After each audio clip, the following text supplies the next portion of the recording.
Basic concept. ठीक है, देखिए सबसे पहले बात करते हैं इसमें हम लोग किसके बारे में, चर के बारे में। ताकि देखिए यहाँ पे आपका चर है कि नहीं है, तो चर क्या होता है उसके बारे में हम लोग समझते हैं। देखिए इसको इंग्लिश में कहते हैं हम लोग क्या, वेरिएबल। क्या बोलते हैं, ठीक है। अब देखिए चर क्या होता है। सो चर का मतलब होता है कि जिसका मान क्या होता है, बदलते रहता है। जिसका मान क्या होता है, बदलते रहता है। यानी कि जिसका मान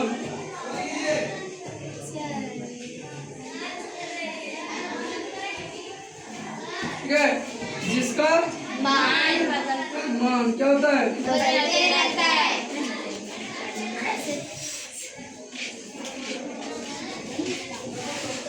ठीक है। कैसे, देखो अगर आप यहाँ पे लिखते हैं x plus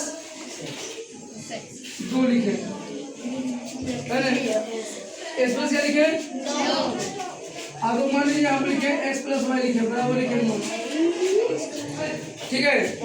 x plus Y बराबर क्या लिखे, तब बताइए यानी यहाँ पे x और y जो है सो दो वेरिएबल है और ये दोनों का मान कुछ भी हो सकता है। क्या हो सकता है, देखिए यानी कौन सा दो वैल्यू उठाएंगे जो जोड़ने में कितना आना चाहिए, 9 आना चाहिए।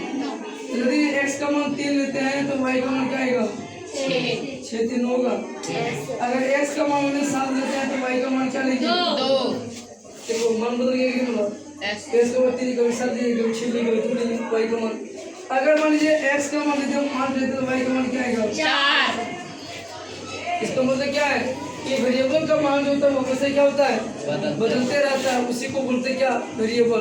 अब देखिए 4 प्लस 3 बराबर कितना होता है, 4। क्या 4 को बदल सकते हैं आप, क्या 4 को 5 कर सकते हैं, क्या नहीं कर सकते हैं।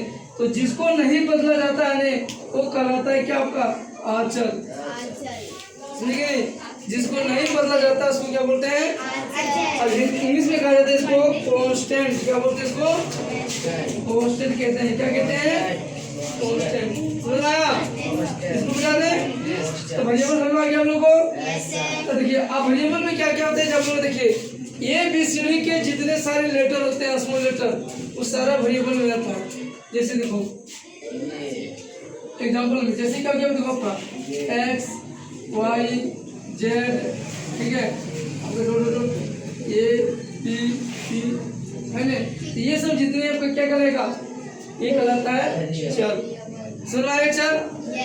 दूसरा पॉइंट, अगर हम बात करते हैं आचर, इसको कहते हैं, इसमें क्या बोलते हैं इसको, कांस्टेंट। क्या कहते हैं इसको, कांस्टेंट।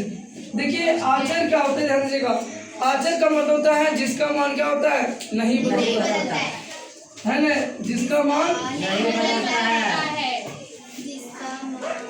जिसका मान नहीं बदलता है, ठीक है, जिसका मान नहीं बदलता है उसको क्या कहते हैं हम लोग, आचर कहते हैं। जैसे देखो अगर एग्जाम्पल में देखा जाएगा, क्या आप 1 को बदल सकते हैं, 2 को बदल सकते हैं, 3 को बदल सकते हैं, 4 को बदल सकते हैं, 5 को बढ़ते रहेगा। इस तरह क्या करेगा आपका आचर नंबर, ठीक है। अब देखिए एक चीज ध्यान दीजिएगा, अवचर आचर तो समझ आ गया।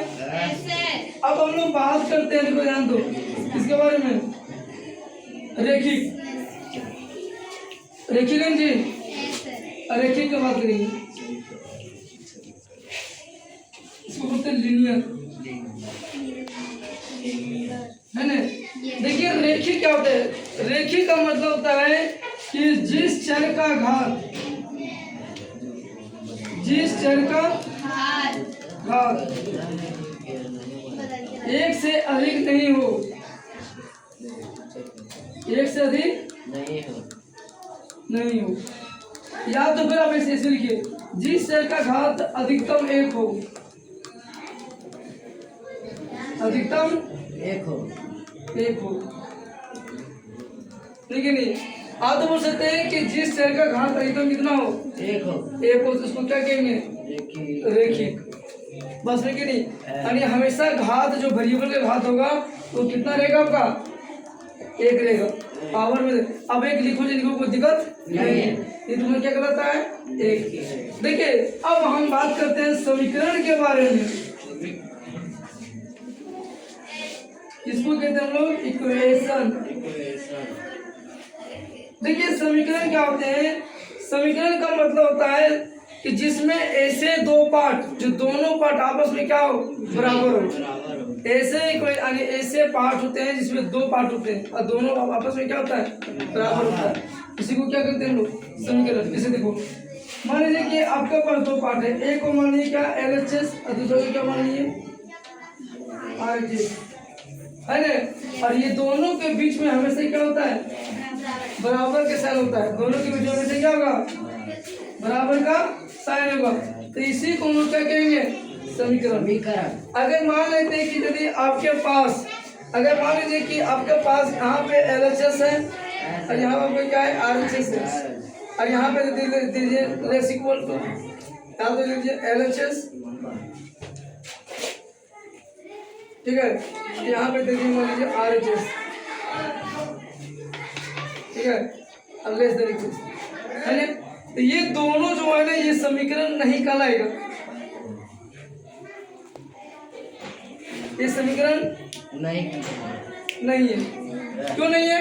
क्योंकि समीकरण में LHS और RHS के बीच में हमेशा क्या होता है, बराबर का साइन होता है। अगर बराबर रहेगा ना, तभी तुम्हारा क्या कहलाएगा, समीकरण कहलाएगा। जैसे मान लो, देखो, अगर आपके पास दिया x + 6 बराबर मान लीजिए दिया 10, है ना। x + 6 क्या लिए, x + 6 बराबर क्या लिए, ये समीकरण बन गया।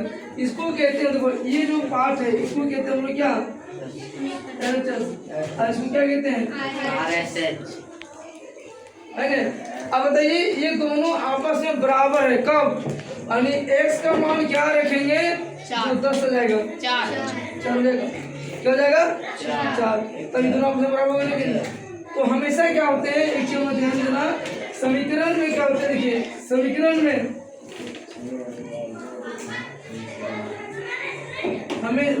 में क्या होते हैं कि हमेशा चर का मान निकाला जाता है, चर का मान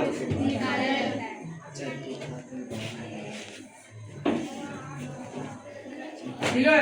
किसी को दिक्कत इसमें, इस समझ में आया समीकरण बारे में। अब देखिए, समीकरण का कुछ साइन होता है, ठीक है, समीकरण का कुछ साइन है जो चेंज होते रहता है। कैसे, अगर कोई भी चीज LHS की तरफ है तो उसको उठा के लाएंगे RHS की तरफ, तो क्या होता है। अगर कोई RHS की तरफ है उसको उठा ले जाएंगे HHS तरफ, तो क्या होता है। तो देखो, इसके लिए क्या है, यहाँ पर एक साइन बना दिया जाता है। देखो क्या है, जैसे मान लीजिए कि आपके पास यहाँ पे क्या है, LHS बराबर लिखे, अगर LHS की तरफ यदि कोई भी वेरिएबल है तो कोई भी कांस्टेंट माइनस में, और यहाँ बराबर, अगर इसको इधर लाएंगे तो ये क्या बन जाएगा, अगर ये प्लस में है तो इधर क्या हो जाएगा, अगर ये गुना में है तो इधर क्या हो जाएगा, अगर भागा में है तो क्या हो जाएगा। अब इसी को इधर जाइए, उल्टा नहीं दो, देखो अगर प्लस में है इसको इधर लाएंगे क्या हो जाएगा, ये माइनस में क्या हो जाएगा, भागा में क्या हो जाएगा, ये हो गया आपका कुछ इक्वेशन का साइन हो गया, समझे। इसे दिखाते थे, समझो पहले। इससे मान लेते हैं कि अगर आपके पास यहाँ पे एग्जांपल दिए x + 6 बराबर कितना लिए, 10, ये क्वेश्चन है। आपसे पूछेगा x का मान, है ना, तो x का मान लेंगे तो x + 6 बराबर कितना होगा, 10। तो जब x का मान निकालेंगे तो ये प्लस में है कि नहीं, ये प्लस में कि नहीं, इसको इधर ले जाएंगे क्या हो जाएगा, यहाँ इसको लिखेंगे 10 - 6, अपने कैसे -6 के लिखे, क्योंकि ये प्लस में था, इसको उधर ले गए। जब कोई भी यदि वेरिएबल कांस्टेंट RHS की तरफ यदि प्लस में रहता है तो वो उधर जाएगा तो क्या हो जाएगा, माइनस हो जाएगा। अगर माइनस रहेगा तो अब बताइए, यहाँ से देखो x का मान कितना जाएगा, 10 में 6 गया तो x का मान कितना निकला, तो 6 4 कितना होता है, ये बराबर आएगा कि नहीं आएगा। इस प्रकार से आप वैल्यू को निकाल सकते हैं। चलिए आज तक इतना ही, फिर आगे बताते हैं।